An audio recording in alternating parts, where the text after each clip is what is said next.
कि next time syllabus, pattern, mode of examination change होने की पूरी संभावना है। हमें नहीं पता पेपर ऑफलाइन रहेगा या नहीं रहेगा, ऑनलाइन चला जाए, हमें नहीं पता पेपर एनटीए लेने लग जाए, हमें नहीं पता सिलेबस चेंज हो जाए, और ये हमें बहुत हद तक पता भी है कि ऐसी संभावना है ना। तो और ज़्यादा ज़रूरी है। और इस बार के रिजल्ट को देखते हुए तो हमें पता ही है कि कितना हमने खराब प्रदर्शन किया है। जितने भी लर्नर्स सीटेट में या जो एस्पिरेंट सीटेट में अपीयर हुए थे, 10% ही लोग पास हुए हैं दोनों पेपर में ला करके। अगर पेपर 2 की स्थिति तो इतनी खराब है कि कुल 7.5% लोग ही पास हुए हैं। तो सुन सकते हैं, है ना। इसलिए नहीं कि ये बहुत बड़ा एग्जाम है, इसलिए कि इस एग्जाम में लोग बहुत फेल हो रहे हैं। तो वो लोग क्या सही कर रहे हैं जो स्कोर अच्छा कर रहे हैं। हालांकि उसका निचोड़ इस सेशन में भी हम डिस्कस करेंगे। 2-3 ही बातें, ज़्यादा चीज़ें नहीं है जो आपको सीटेट में ध्यान रखने की जरूरत है। 2-3 चीज़ों का ध्यान रख लीजिए, पेपर निकल जाएगा आपका। एग्जाम पैटर्न हमें पता होना चाहिए। जितना पेपर देने जाना इंपॉर्टेंट है, उतना जरूरी है स्ट्रैटेजी बनाना, रणनीति बनाना, है ना। कि 150 नंबर का पेपर है, चाहे पेपर 1 हो चाहे पेपर 2 हो, 150 मिनट मिलेंगे, यानी 2.5 घंटा समय भी काफ़ी है। लेकिन ये समय काफ़ी नहीं रहता। बहुत सारे लोग OMR टाइम पे फिल ना कर पाने की वजह से फेल होते हैं, टाइम मैनेज ना कर पाने की वजह से फेल होते हैं। रीजन क्या है? क्योंकि 4 तो यहाँ पे आते हैं पैसेज, हिंदी और इंग्लिश में गद्यांश पद्यांश मिला करके दोनों लैंग्वेज में अगर हम मिला दें 4 पैसेज सॉल्व करने में लगता है टाइम।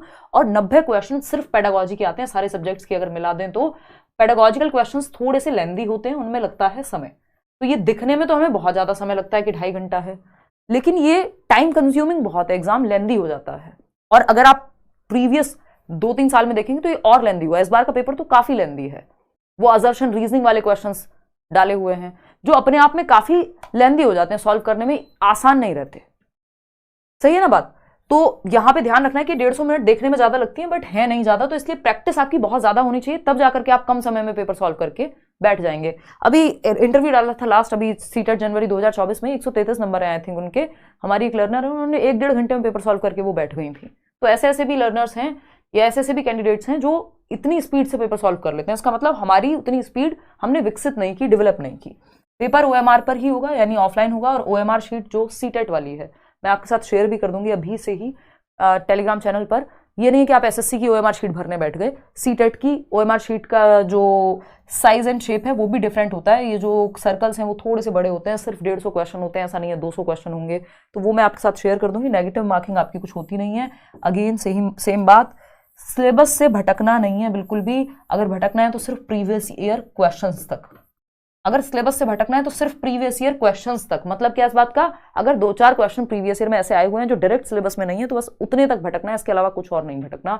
सिलेबस आपको सीटेट की वेबसाइट पे मिल जाएगा। मैं अभी बता दूंगी 2-4 चीजें और क्या हैं, कौन सी वो गलतियां जिनको हम अवॉइड करें सिंपली, ताकि हम 130 प्लस तक का स्कोर सोच पाएं। और ये मैं ऑब्जर्व कर पा रही हूँ, पिछले 8 साल हो जाएंगे इस साल पढ़ाते हुए सीटेट में, कि जो लर्नर्स सीटेट में अच्छा स्कोर करते हैं वो नौकरी जल्दी ले पाते हैं। वो थोड़ा सा कॉन्फिडेंस उनका बूस्टअप रहता है। इवन प्राइवेट स्कूल्स में भी आजकल सीटेट की आवश्यकता है। तो जो लोग सीटेट के समय पे सीरियस होते हैं, स्पेशली अपनी टीचिंग ट्रेनिंग में, DLED में, BEd में, या कम एज से ही, तो वो आगे तक का उनका रिकॉर्ड, क्योंकि अभी बहुत सारा डेटा है अपने लर्नर्स हैं, चाहे वो अनुराग हों चाहे और लर्नर्स हों। इस बार KVS में जिनका रैंक 20 आया, प्रशांत, उन्होंने भी 19 साल में, अभी 20 साल में तो आई थिंक उन्होंने नौकरी ले ली है। तो सीटेट को लेके जो लोग सीरियस रहते हैं उनका बेस बहुत अच्छा बन जाता है और वो नौकरी भी जल्दी ले पाते हैं, है ना। एक्सेप्शंस ऑफ कोर्स मिल जाएंगे, लेकिन ये एक जनरल ऑब्जर्वेशन है मेरी। जो अपने पास लर्नर्स आते हैं मैं उनमें ये देखती हूँ, जो 130 प्लस वाले लोग हैं वो शांति से बैठते नहीं है, कहीं ना कहीं सेटल हो जाते हैं। वो या तो किसी अच्छे प्राइवेट स्कूल में, नहीं तो गवर्नमेंट स्कूल का, तो मतलब कहीं ना कहीं वो नौकरी ले लेते हैं। कई सारे तो दिल्ली में हैं। कौन सी गलतियां जिनको अवॉइड करें, जो नंबर हमारे कटवा सकती हैं? एक तो रोट लर्निंग, रट्टाफिकेशन से तो दूर ही रहना है। ये वैसे भी रहना चाहिए, रटंत विद्या चलंत नहीं, इससे दूर ही रहना है। लेकिन अब जो एग्जाम का नेचर है, धीरे धीरे जो हर बार जिस तरह से पेपर पूछता है, एक लेवल अप, मतलब कॉन्सेप्चुअल क्लैरिटी आपकी बहुत अच्छी चाहिए, तब जाकर के। नहीं तो वो लैंग्वेज ऐसी घुमा करके पूछेगा कि वो सीधे कान पकड़ना ही नहीं है, उनको पूरा घुमा फिरा के पकड़ना है। तो कॉन्सेप्ट्स आपके क्लियर होने चाहिए। और कॉन्सेप्ट क्लियर होने से भी नहीं चलेगा अगर आपने इनफ टाइम नहीं दिया प्रैक्टिस को, क्योंकि आप पूरा पेपर सॉल्व भी नहीं कर पाएंगे यदि प्रैक्टिस इनफ नहीं की है। सही बात है ना। पैटर्न जो है, न्यू पैटर्न, अब पैटर्न देखने को तो कुछ नया नहीं है, वही 150 क्वेश्चन है, वही सेम सिलेबस है, सब कुछ सेम है। लेकिन जो पूछने का तरीका, यानी क्वेश्चंस को थोड़ा सा लेंदी बनाया गया और मुश्किल किया गया लैंग्वेज को। ये अजर्शन और रीजनिंग के क्वेश्चंस ऑनलाइन से पहले दिखते भी नहीं थे कभी। आज की डेट में पेपर 2 में 30 में से 6 क्वेश्चन आपके CDP की अगर मैं बात करूं तो ये अजर्शन रीजनिंग के हैं। 30 में से 4 क्वेश्चन पेपर 1 में हैं। और ऐसे ही हर सब्जेक्ट में 1-2 क्वेश्चन ये डालने लग गए हैं अजर्शन रीजनिंग के। ग्रामर पे हम ओवर फोकस्ड रहते हैं, ये प्राचीन काल से चली आ रही गलती है। ग्रामर जो है वो पैसेज, 4 पैसेज आते हैं, उन 4 पैसेज में मान लो 7 नंबर का एक पैसेज है, मुश्किल से 2 क्वेश्चन ग्रामर के मिलेंगे या व्याकरण के मिलेंगे, 2 से 3 क्वेश्चन मैक्सिमम, जो आप वहीं से देख के सॉल्व कर देंगे उस पैसेज से ही। तो अलग से ग्रामर के रट्टे नहीं लगाने, उससे अच्छा सिर्फ आप पुराने प्रीवियस ईयर के पैसेज कर लें, अपने आप उतनी ग्रामर आपकी तैयार हो जाएगी। सिलेबस डिफाइंड है, अगेन मैं कह रही हूं, सिलेबस से भटकना नहीं है, और दूसरा प्रीवियस ईयर को ध्यान में रखना है ना।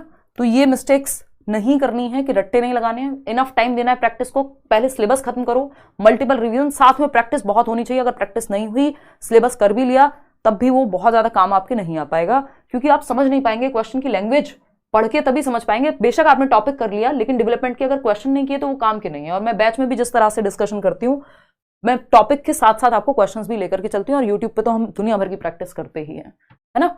तो प्रैक्टिस बहुत ज्यादा जरूरी है। पैटर्न आपको पता ही है, 150 में से 90 नंबर की तो पेडागोजी है, सीडीपी 30 नंबर की, और हर एक सब्जेक्ट में 15-15 नंबर की पेडागोजी। इसके लिए आप क्या करेंगे, मार्केट से कोई किताब लेंगे या क्या करेंगे, वो आपकी टोटल इच्छा है। लेकिन अगर आप टीचर के साथ जुड़ जाते हैं, यानी बैच में अगर आप जुड़े हुए हैं, तो आपको थोड़ा सा इजी लगेगा। अदरवाइज आप बुक लेके भी काम चला सकते हैं, बट उसमें आप प्रीवियस ईयर पे ध्यान ज्यादा रखिएगा, क्योंकि कोई भी एक किताब पेडागोजी आपकी कवर नहीं करा देगी। 70 जगहें हैं, आप इधर से डॉक्यूमेंट पढ़ेंगे, उधर से डॉक्यूमेंट पढ़ेंगे, कभी आप एनसीएफ पढ़ेंगे, कभी आप कुछ और पढ़ेंगे, फिर आप हिंदी का पोजीशन पेपर निकालेंगे एनसीईआरटी की वेबसाइट से, और बात फिर भी नहीं बन पाएगी। तो बेटर है या तो आप मैराथन वगैरह देख लो, अगर सिर्फ यूट्यूब से पढ़ने के मूड में हो, जो मैंने कराए हुए हैं या नोट्स भी दिए हुए हैं। नहीं तो बेहतर होगा कि आप बैच ले लीजिए, समय है आपके पास, ग्रेजुअली तैयारी हो जाएगी। या फिर प्रीवियस ईयर को साथ साथ जो भी आप पढ़ रहे हैं, चाहे फ्री में अगर आप यूट्यूब से पढ़ रहे हैं या फिर किसी किताब से पढ़ रहे हैं, तो साथ में प्रीवियस ईयर को जरूर ध्यान में रखना, नहीं तो भटक जाएंगे। पता चला पेपर किताब में कुछ दिया हुआ है, प्रीवियस ईयर में कुछ और पूछा जा रहा है। और प्रीवियस ईयर सिर्फ लास्ट 4 ईयर्स के, सिर्फ 4 ईयर्स के 2020 से लेकर के जो ऑनलाइन हुआ जब से पेपर, और इस बार 2024 तक के, सिर्फ इतने ही प्रीवियस ईयर आपको करने हैं। और इसमें बहुत सारे सेट आ जाएंगे, क्योंकि इसमें 2 बार तो ऑनलाइन ही है एग्जाम।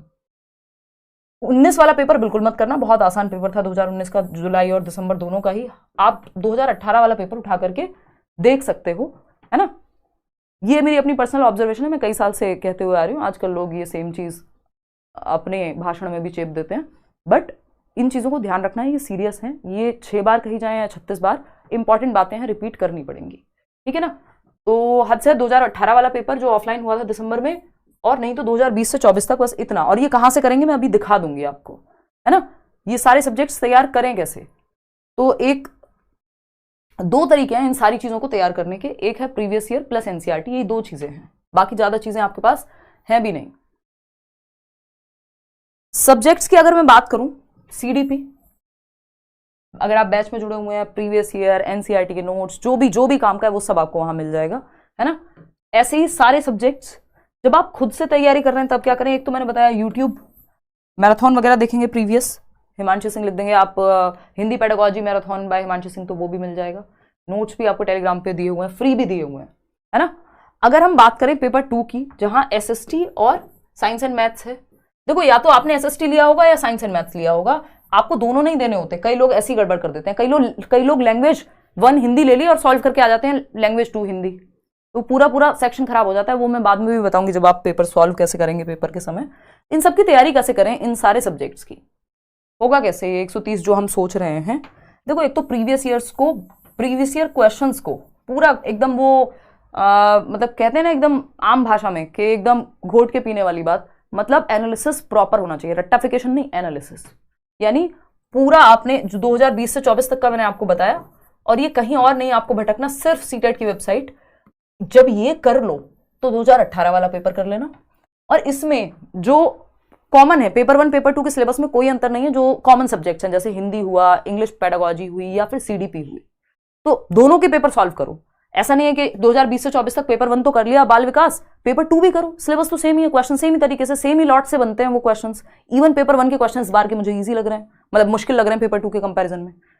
एनसीईआरटीज की अगर मैं बात करूं, दूसरा तरीका, इन दोनों को जोड़ दो बस, और कुछ तीसरी चीज सोचनी ही नहीं है ना। अगर आप ढंग से तैयारी करने के मूड में है खुद से ही, तो एनसीईआरटीज कौन सी, 6th to 8th की पेपर 2 के लिए, और 3rd to 5th की ईवीएस आपके काम की है पेपर 1 की, अगर जो लोग पेपर 1 भी दे रहे हैं तो। अब ये दोनों चीजें कहां से, पहले पीवाईक्यूज का देख लेते हैं कहां से करेंगे। सिंपली आप सीटेट की वेबसाइट पे जाइए, ये ctet.nic.in, ठीक। यहां आप नीचे स्क्रॉल करके आएंगे, ये आप देख पा रहे होंगे क्वेश्चन पेपर लिखा हुआ है। इतना आपको सबको पता है, फिर भी मैं रिमाइंड करा रही हूँ कि आप, क्योंकि आप ऑनलाइन किसी वेबसाइट से करेंगे, कुछ और करेंगे, गलत आंसर्स को याद कर लेंगे या गलत तरीके से एनालाइज कर लेंगे, फिर कंफ्यूज होंगे। उससे अच्छा है आप सीधे ऑफिशियल वेबसाइट पे जाइए, नहीं तो ये सब मैं कराती भी हूँ यूट्यूब पे, है ना।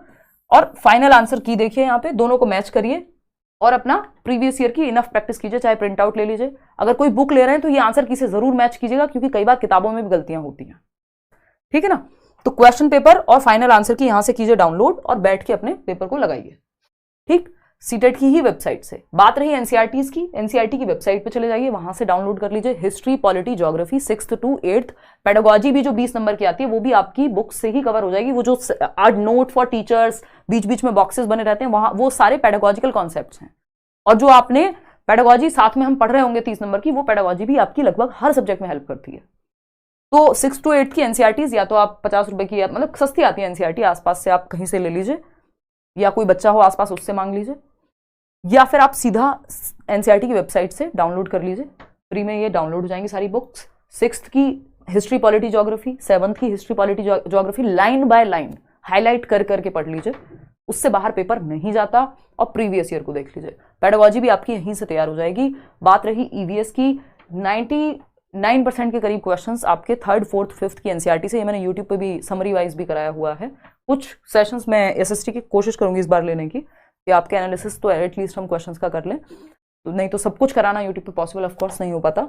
और सारे टीचर्स को अपना अपना भी सिलेबस खत्म करना होता है। ये मेरा ही तो पैशन है कि यूट्यूब पे डिस्कशन करना है। देखो, प्रीवियस ईयर और एनसीईआरटीज और इनका रिवीजन, है ना। या तो अगर आपने सिलेबस को बैच से कंप्लीट किया है तो उसका रिवीजन, और साथ में प्रीवियस ईयर, है ना। ये सब कुछ एक साथ बैच में आपको ऑलरेडी मिल जाएगा, ठीक। इन दोनों का रिवीजन, इनको जब आपने ऐड कर लिया, यानी प्रीवियस ईयर और एनसीईआरटीज को पढ़ लिया, रिवाइज कर लिया, बस बात बन जाएगी। कुछ और आपको एक्स्ट्रा सोचने की जरूरत नहीं है। जो सिलेबस नहीं देखता, जो प्रीवियस ईयर नहीं देखता, उसका पेपर नहीं होता। ये एकदम साधारण बात है, क्योंकि आपको पता ही नहीं होगा आपको पढ़ना क्या है, किस तरह से पूछा जाएगा। फिर अगर पढ़ भी लिया, सिलेबस कर भी लिया, तो क्वेश्चन कैसे बनेगा उससे, वो प्रीवियस ईयर से ही आइडिया लगेगा। और जितने प्रीवियस ईयर क्वेश्चन सीटेट में रिपीट होते हैं, मुझे नहीं लगता दुनिया में कहीं होते होंगे। मतलब प्रीवियस ईयर क्वेश्चंस हर एक एग्जाम के लिए इंपॉर्टेंट है, रिपीट होते हैं या उसी बेसिस पे क्वेश्चंस बनते हैं, लेकिन सीटेट में तो बहुत ही ज्यादा महत्व है इसका। तो इन दो चीजों का जरूर ध्यान रखें। बाकी पेडागोजी आपकी, मैं हूं ही, सीडीपी आपकी कवर वहां से हो जाएगी। आज के लिए इतना ही रखेंगे। अभी से मेहनत कीजिए, मल्टीपल रिवीजन, और अपनी स्पीड बढ़ाइए। पढ़ के समझने की जो क्षमता है, सबसे बड़ा जो रीजन है सीटेट में फेलियर का, वो ये है कि हम पढ़ के क्वेश्चन को समझ ही नहीं पाते कि पूछ क्या रहा है। वो सर के ऊपर से टप्पा खा के बॉल निकल जाती है, हम ये नहीं समझ पा रहे पूछा क्या है। वो पूछता कुछ है और हम जवाब कुछ और दे देते हैं, क्योंकि अगर हमने सिलेबस कवर किया तो कई बार हम फॉर्मेलिटी के लिए कर लेते हैं, कॉन्सेप्ट से क्लियर नहीं है, या प्रीवियस ईयर ही नहीं लगाए, साथ में लगाए तो बस नाम के लिए लगा लिए, एनालाइज ही नहीं किया उनको, बस ये देख लिया कितने नंबर आए। मल्टीपल रिवीजन लगेंगे, थोड़ी सी मेहनत लगेगी, और ये वाली मेहनत आपके आगे हमेशा काम आएगी नौकरी लेने तक। और स्कूल में जब पढ़ाएंगे तब तो ऑफकोर्स ये सब आपको पता तो होना ही चाहिए ना।